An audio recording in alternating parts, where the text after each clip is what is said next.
Y 2, lectura. Cristo, la imagen de Dios, Dios al hombre como cabeza de iglesia.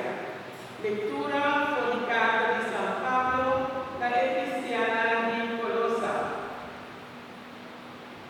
Meu irmão, com alegria, agradecida a quem se fosse capaz para tomar parte na herência de Santo na luz.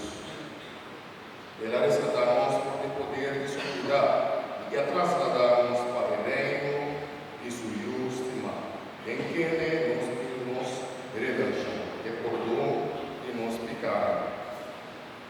Cristo é a imagem de Deus invisível, primogênito e eterno criação. Passou a tapamento de Deus a criatura descendo e batendo, tudo o que está visível e invisível, é trono e de demoniação, é principado e de poder.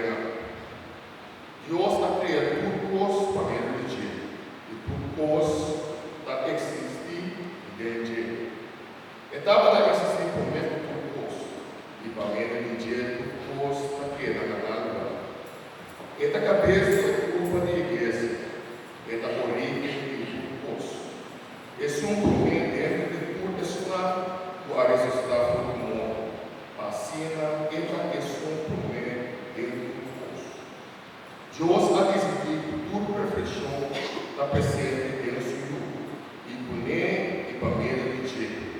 Era reconciliado com Deus. Se